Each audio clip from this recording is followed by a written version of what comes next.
ಮಂದಿರ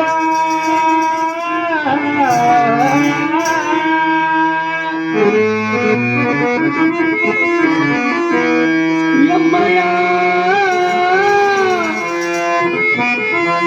ಕುಲಗುರುಗಳು ಬರುತ್ತಿರುವರಲ್ಲ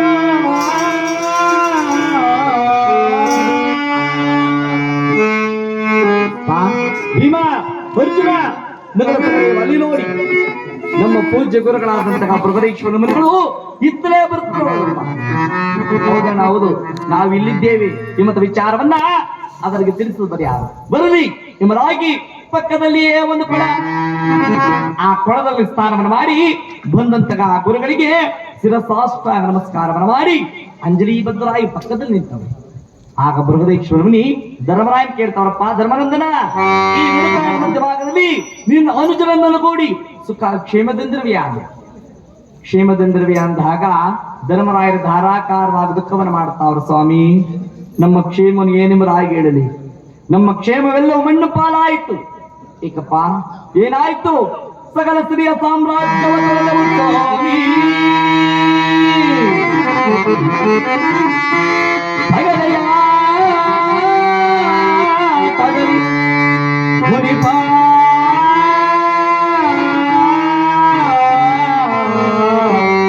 ಮುನಿಪಾ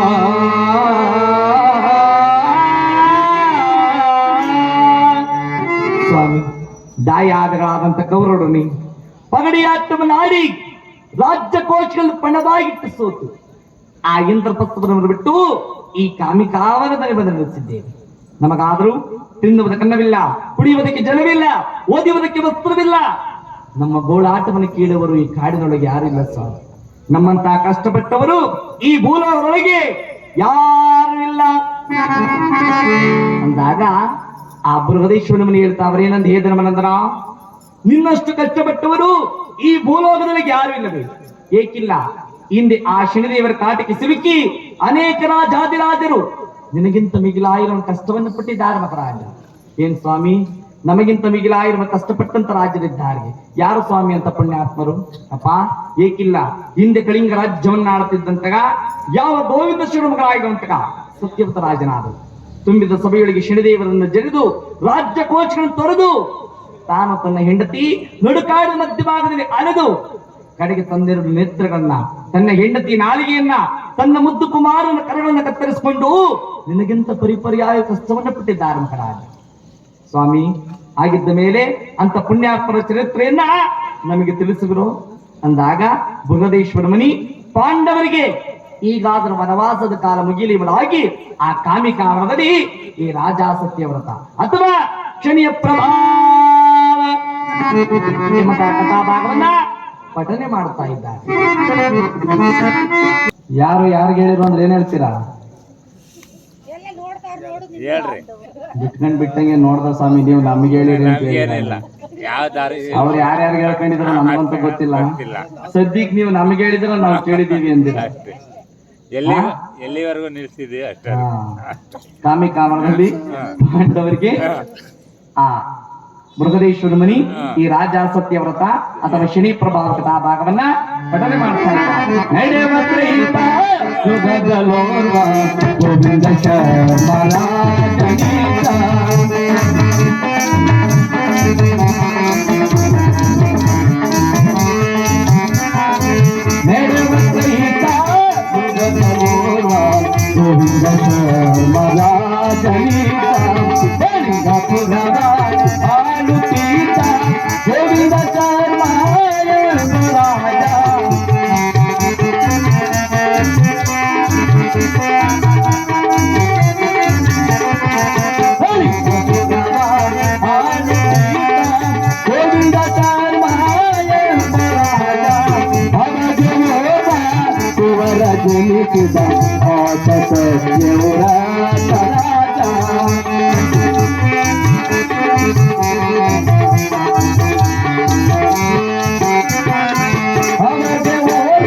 ಪವಿತ್ರವಾಗಿರುವಂತಹ ಈ ಭರತಖಂಡದಲ್ಲಿ ಪ್ರಸಿದ್ಧವಾದಂತಹ ಕಳಿಂಗ ರಾಜ್ಯ.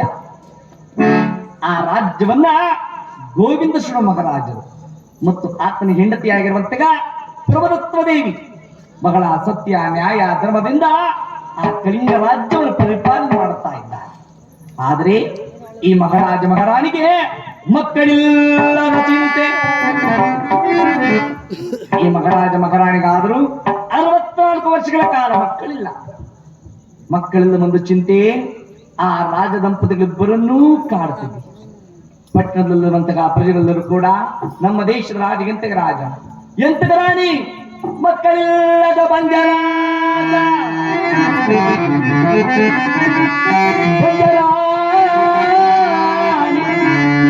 ಇವರಾಗಿ ಆಡಿಕೊಳ್ಳುತ್ತಾ ಇದ್ದ. ಈ ವಿಚಾರವನ್ನು ಕೇಳಿದಂತಹ ಯಾವ ಪ್ರಭುತ್ವ ದೇವಿ ಆದರೂ ಒಂದಾನೊಂದು ದಿನ ಅರಮನೆಯಲ್ಲಿ ತನ್ನ ಪತಿದೇವರು ಕುರಿತು ದುಃಖದಿಂದ ಇದ್ದಾರೆ. ಸ್ವಾಮಿ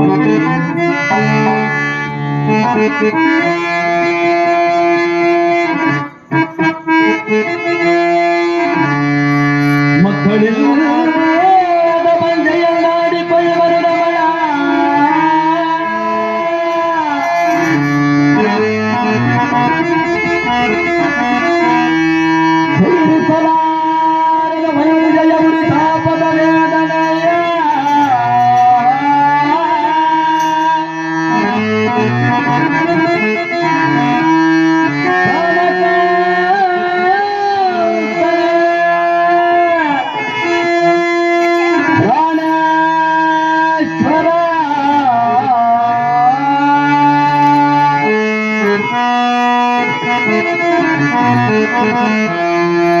ಸ್ವಾಮಿ,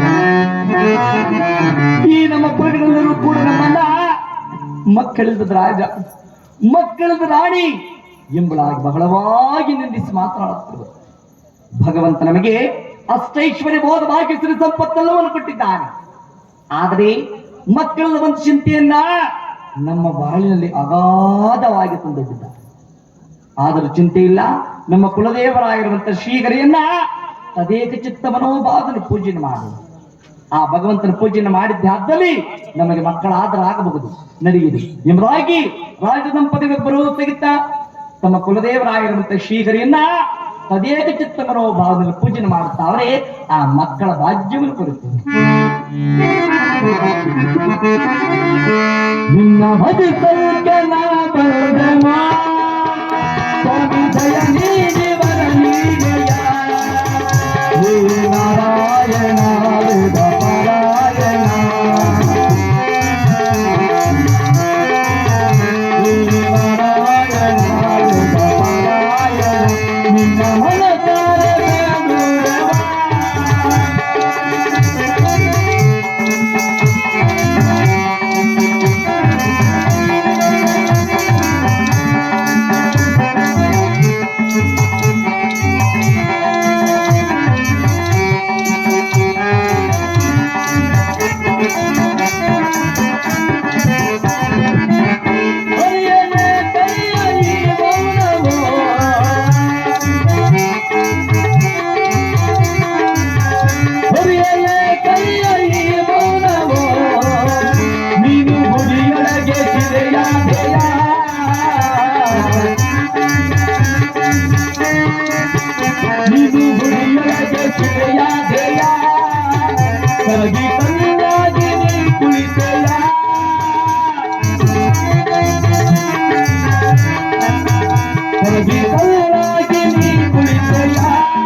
ನಾರಾಯಣ ವೇದ ಪಾರಾಯಣ ನಿನ್ನ ಮನಸಾರೆ ಬೇಡುವೆನ.